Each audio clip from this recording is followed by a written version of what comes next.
Hello. So great to have For you here. having me. We're so excited and welcome Anne Hollander, Strategic Advisor and Strategic Edge. And what a topic today. No kidding. I am so excited for this conversation. Latney, are you excited for this conversation? I've been looking forward to it all week. I got my notes, I got all my prep. I'm like, let's go, Ann. Fantastic. All right, no two hardball questions. We'll throw some loops in there. Julia, thanks so much for having us. I think that we can take it from here. If you'll keep an eye on what's going on over in Slack, that would be great for all of our attendees. If you have questions for us, comments, thoughts, ideas, concerns, throw them into that Slack channel. Julia will keep us on track. All right, so I'm joined today from our CRO at Sixth Sense. Really excited to chat with you today. Your platform, Revenue AI, is integrating big data, machine learning, and predictive analytics for insights specifically into the revenue engine and go-to-market teams. This looks like email agents, it looks like sales intelligence for accounts, and most exciting, predictive analytics to help predict opportunities with intent scores and profile fit insights. Um, Latney, you have a really cool job, and frankly, you've been remarkably successful here. You've got a dual role. You are leading change internally in your organization as we're beginning to adopt AI and implement AI into our revenue engines. And right on top of this, you are also selling that change externally to other organizations. This is rare, right? We get to eat the dog food and we get to sell it. We're on top of a topic where we have so much change and so much that's going on today. So really excited to chat with you about this. Let's anchor the conversation in three core outcomes: moving faster, scaling better, selling better. Love Sound it. good? Love Let's it. let's go. All right. Let's talk about moving faster, right? Number one thing, I come from the private equity world, most recently, speed, faster, faster, faster, right? And this isn't just a competitive advantage, it's table stakes these days. A lot of AI is promising acceleration, but what's real versus noise for you? So I've got two examples that I just love. The first one is around inbound conversion. So for years as marketing teams, we've talked about speed to lead, speed to lead, speed to lead. But if you survey most marketing teams, it still takes days, to follow up and book a meeting with someone who wants to meet with you. Like this is bananas.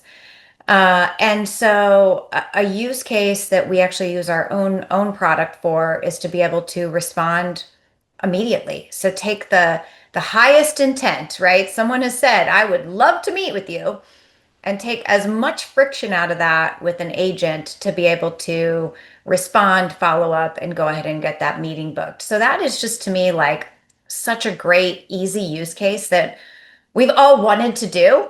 And what I also like about that is you think about, we've always had these MDRs that would kind of do that work and not the highest value out of work, right? They can be doing much more strategic things. They can be focused on more of your outbound motion, which I'll talk about later. So not only is it a better customer experience, that speed leads to much better conversions. We've experienced this. Some of our customers, Smart Bear, just did a great case study on it. And it's a labor arbitrage. It's an opportunity to not have people doing work they don't need to do. So that's a good one. The other one I like is we acquired a company a couple years ago, as you do, right? You acquire companies. And in marketing, you're looking at all their content and you're thinking, oh God, what are we going to do with all this stuff? Hundreds of blogs, and it's doing some SEO stuff. And so we don't want to just turn it off, but it's not really on message. We don't really talk, our products aren't really called that. And so, in a past life, we just sort of forget about it and move on. And then we're like, okay, it's old, take it down. Well, we used AI and trained an AI model on our brand voice tone and what was different about our brand voice tone and our products versus the company that we acquired. And in literally, 24 hours, converted hundreds of blogs and content to be all of a sudden relevant. So that was actually the use case that I think got my team Like there, you need a light bulb moment where it gets really people fired up. And that was definitely that one, and the inbound one were the two where they're like, okay, I get it. This isn't just doing stuff to do stuff. Like this is going to work for us. Super important there. So, and when I think about this, right, I think at this point I should have speed to lead tattooed across my forehead because I've heard it so many times. It's just so deeply ingrained. And from there, all of our other speed metrics, right? It's speed to meeting, it is speed to demo, it is speed to a proposal, it is speed to revenue close, as much as we can here. Where do you think that AI might still be too slow? So it's interesting. We launched a workflow product March 25th. And what this does is it actually stitches together not only our agents, but other execution channels and other data sources. Because what I find with a tech stack, and particularly this is a marketing lens about like getting a campaign out, is whether it's AI or not AI, you've got all these different areas working in different tools, and the ability to coordinate and have it all action in real time was essentially impossible. And so that was just a major friction point that I'm so excited to see us sort of leading and getting rid of. Um, and some of the fundamentals of that is if you think about it, you advertise typically to accounts and personas, and you design audiences for accounts and personas, and that's all your digital. But at some point, you got to invite a person to an event or to a webinar or to get a meeting.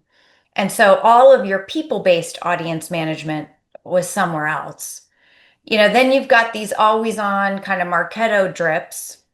Then you've got, another team that's doing field marketing and this and that. And there was no way to like elegantly take something from a digital experience all the way through to like, let's invite them to this, whatever it is and beyond.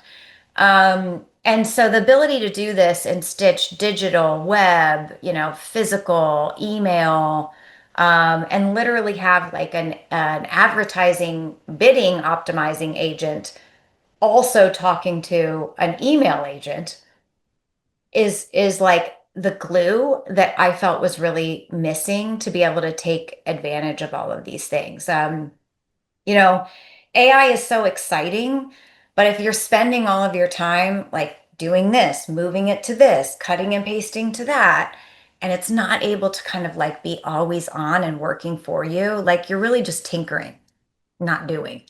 Right, right. And the last thing we want is to be tinkering with a shiny object that doesn't give us the value that we're Yeah, looking for here. yeah, Right. I'm famous for saying, if it's not 10x, I'm not getting out of bed. I'm not interested. Right. yeah, totally. Yep. So on the flip side of this, then with speed, right, I hearken back to perhaps the 2008, 2009 financial crisis in which AI is making financial decisions too quickly and ultimately crashing the system. Is speed ever a liability here? So what's interesting is I think for the use cases that we're doing, we're not exactly like curing cancer, if that makes sense. I mean, we have put a lot of development into our AI. Our AI is email.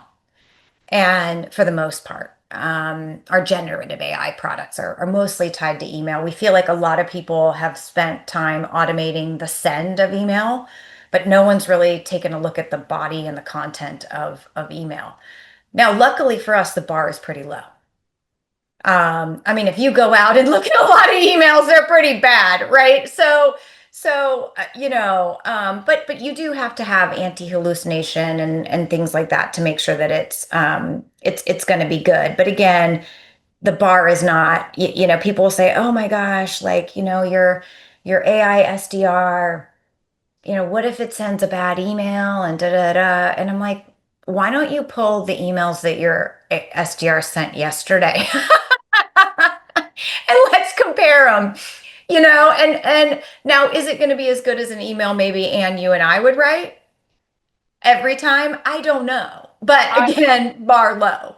uh, Um, I would say though, on some of the other things that we're doing with AI, like around our forecast and stuff like that, like we still triangulate it. I mean, we've got the AI forecast call, and then we've got a more data forecast call, and then we've got, the typical roll up of the sales leaders forecast. And so we're using it as a point, not the only point.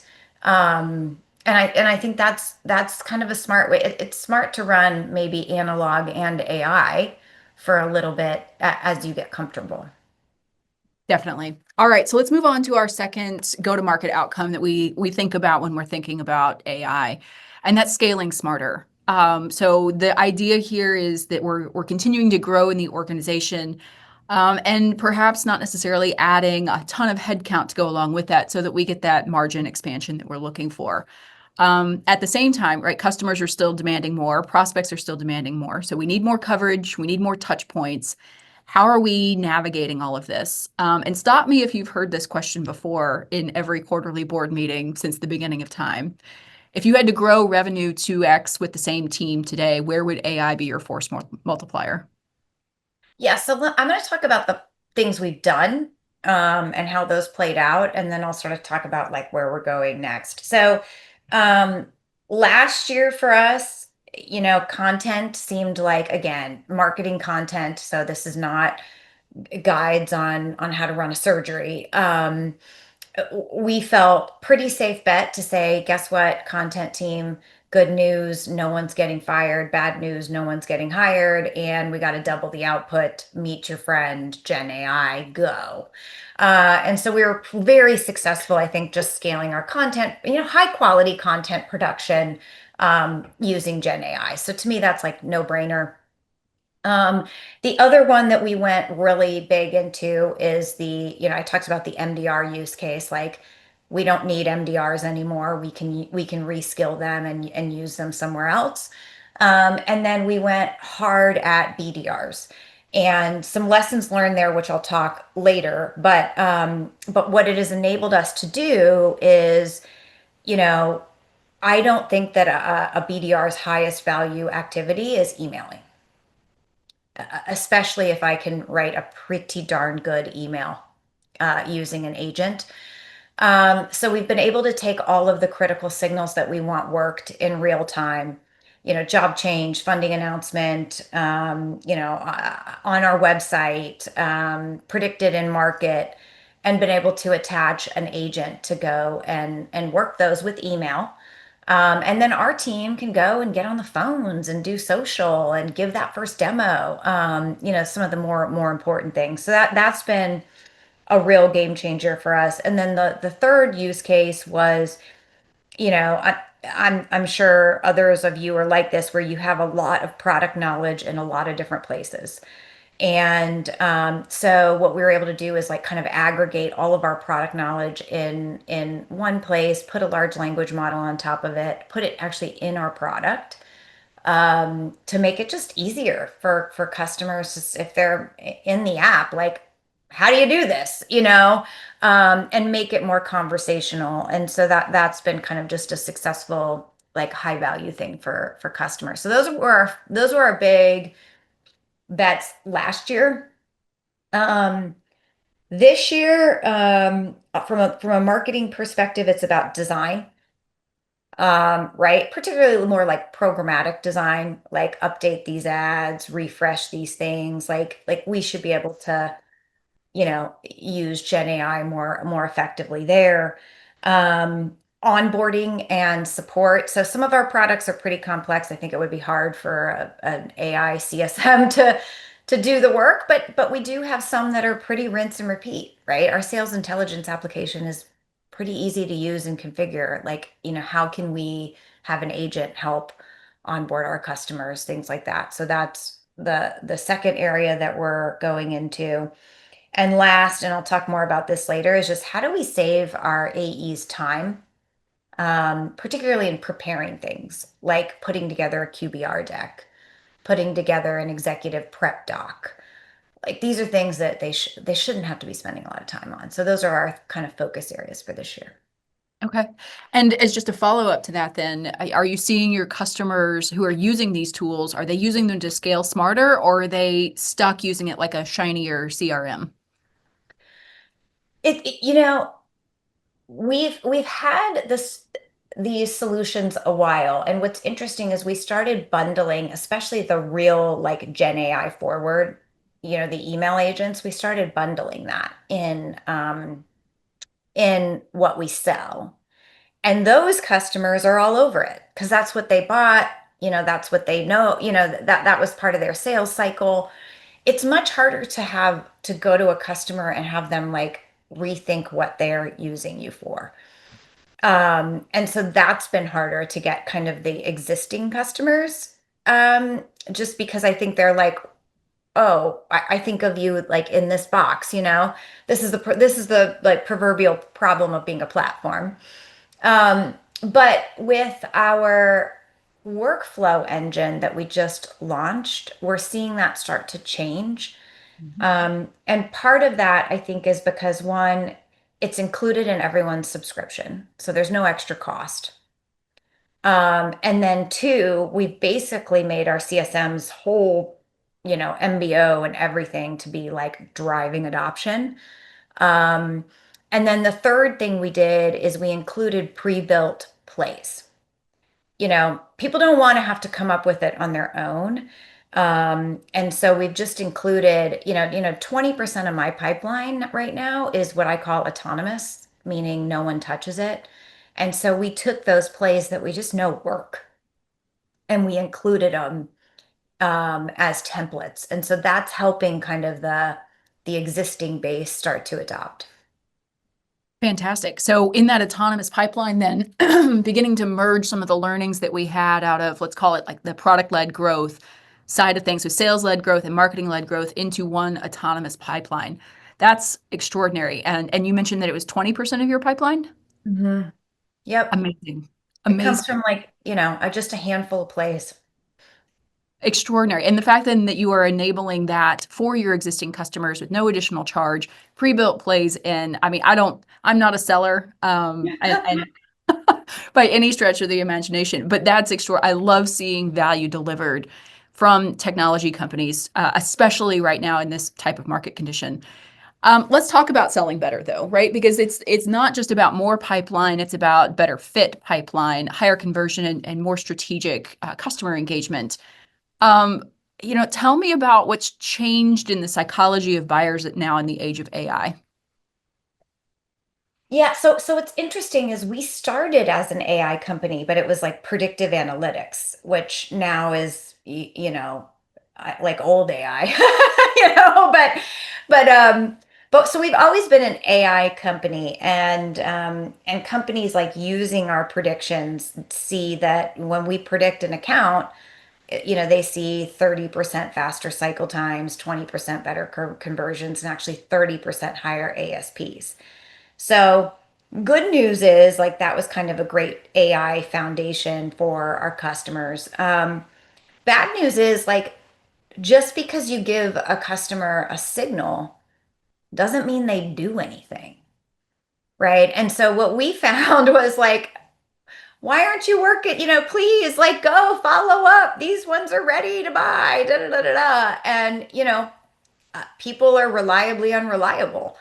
And so now what we've done is we've really like put on top of the predictions the right execution engine with our email agents so that when we say an account is ready to buy, we don't have to wait for maybe a salesperson to decide they're going to, email them or do this or do that. We just are automatically triggering, the advertising agent as an example and the email agent to take it from prediction or signal all the way to meeting booked. And so that's been really, fantastic. And that's how customers are seeing this autonomous pipeline from, kind of goes back to those plays. Um, but I think what's even better is like the time savings, right? Because kind of to your first point, like boards are saying, well, you don't need as many people. You should be able to use an agent and this and that and the other. But like a lot of these solutions are hard to use, and it's really time consuming to like do all the prompts and then save the prompts and then add it in this and hack it in here and make sure it gets here, there, and everywhere. So that workflow and that automation of being able to take the signal and then queue off the agent for the result, I think is what's getting people really excited because they're like, wow, we're saving like literally hundreds of hours. Um, and that's what gets the humans excited. You know what I mean? Right. Absolutely. Right. Because we have that 20% of pipeline that wasn't there before that's fully automated and ready to go, autonomously created and managed and then closed. And then you have your other 80% where you're actually improving the selling, right? We're not just automating the things that are happening here. We're still having people do people things. Yes. Yeah, exactly. Exactly. Extraordinary. Extraordinary. All right. So, but you're not just pushing AI out to your customers, right? Your platform. You're navigating this transformation inside your own team as well. What's been harder to get your own team to adopt these tools and this AI or getting your customers to trust it? So I think that like there's a little bit of slowdown to speed up, which no one wants to always do. Right. It's like, but I can just do this right now and get it off my to-do list versus learning how to do a new skill that is going to take 50 things off my future to-do list. Right. So it's sort of like, a dopamine hit now or a delayed, like huge dopamine hit. Right. And so I think there's just that like learning curve that's critical for people. And I have found you have to force it. There's a couple people on my team who are like naturally curious and tinkers. I can think of one right now, and he's amazing and he's always like innovating and stuff. But the majority are like doing their thing and doing it well, and they feel really confident and proud about the way they do their work because they've been doing a great job for a long time. And so what I've started to do is kind of put like an AI czar or an AI, like you're responsible for like what's our AI strategy in marketing? Like, what's our AI strategy in sales? Um, to a little bit more force it. The other thing is, I don't want to buy a bunch more. I already have so much technology in our tech. I don't want to go and buy a bunch more stuff. And so I'm getting more involved with our tech stack and our vendors and saying, like, what is your AI strategy? Like, I don't want to go and buy an AI CSM solution. I already pay a lot for Gainsight. So what's the plan? Can I be in the beta? you know, because we've got these things installed, we've got them connected. And so, I would say, like, if you're a Sixth Sense customer, like, I'd love to show you our AI roadmap, like, giddy up, let's go. But also, if you're just a tech stack vendor in general, like, have a plan because like I don't want to like swapping out tools. I want like a hole in the head, or just adding point solutions. I also want like a hole in the head. So really, I think it's like a new way that we're really evaluating the people that we partner with. I think that's incredibly smart. Do you anticipate in that evaluation that your tech stack is going to get slimmed down? God willing. Okay, so you're another one of these organizations with 50 tools sitting out there. I mean, I actually don't think we're that bad, but Okay. it's still bad. You know what I mean? Like it's still like I think you know, I mean, we try to be pretty measured about it, but just in general, I think the sales marketing tech stack and if you add CS to the mix, it gets pretty gnarly. Yeah, absolutely. And then trying to make all of those platforms talk to one another, yeah, makes me want to put forks in my eyes because, right, we need this data. We understand that this data is important. We understand that it leads to the outcomes that we want, but trying to get it all into one place in a clean format on the right parameters seems to be an impossible task, and excited about what AI can do to help us get there. What internal metrics or KPIs have changed for you since AI is so core to your stack? Are you tracking things differently? Well, we did start the autonomous pipe stat. And, I was like, hey guys, if we get to like 5%, I think that's like great. And we got to 10% really fast. And then I was like, huh, needs to be 20, Okay. Now I've seen that's about like where we're at, and it's been pretty consistent there. So we'll see where it goes. But like, so we are tracking that. I think that's an important one for us. It's just and it's kind of representative of like again taking friction out of the buying journey and things like that. Um, we're tracking time saved, for sure. That's a big one for us. For the answers, like the what we put in our product, we're tracking like how many times it provides an accurate answer. It's like 90%. It's able to provide an answer. It just doesn't provide one at all if it can't. So that's good. And then we have like adoption stats for our customers, right? Like we want to know that our customers have launched a workflow and then how much time that saved them, right? So, doing things like that. Speed to lead is obviously another big one that we're big on, especially with the inbound agents. So it's been interesting. One of our other initiatives, not necessarily AI, just old school good, customer success is every single customer needs a verified outcome. And so we've really trained our product team, our sales team, and our marketing team on what is a good verified outcome. And that starts in the sales cycle, and then that gets tracked on their mutual success plan. So whether it's AI or automation or just, good data, like we sell a lot of things. It doesn't have to be AI. What's more important is that like we're getting verified outcomes for our customers, and I think that's like, the underlying thing I think we all need to keep in mind in this craze of like agents and AI and this and that. Like, what does it really do? And why do it? And does it work? Right. I think does it work is a critical component of this. We sometimes get swept up in the shiny object of this or the hype even of this of, oh, it could do, or oh, it would do, or oh, it should do, rather than what is it actually doing? And tying that directly to the valuable outcomes. I love that idea of tracking that verified outcome. Yeah. Yeah, and it's interesting, like we see all this AI, everything's an agent, everything's an AI. And our marketing team's all up in arms, and they're like, we need to say that we're AI at the core and that we're, a decade of AI and we're not bolt-on AI. And I'm like, but do we? Like, I'm does with you. anyone care? I'm like, I don't know if they do. Maybe they do.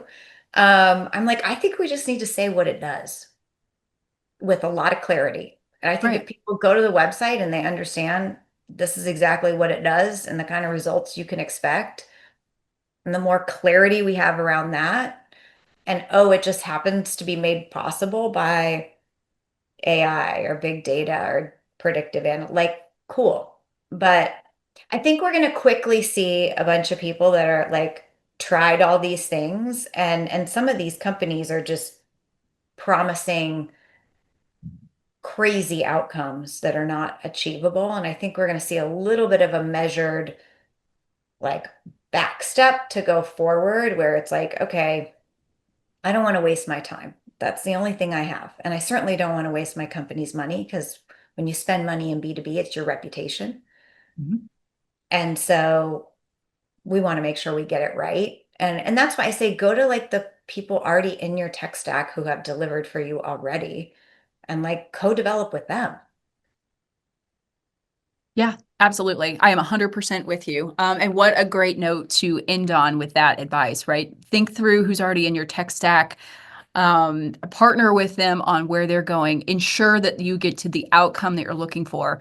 I mean, Latany, if your LinkedIn feed is anything like mine, it is every AI fly-by-night startup promising the world to a whole bunch of folks, and it's time to break through that noise of hype. Thank you so much for joining this conversation today. This was great. All right. Thanks, Anne. And thank you to to the event. What a great event. I see Randy's on here, all my friends. So it's a killer lineup.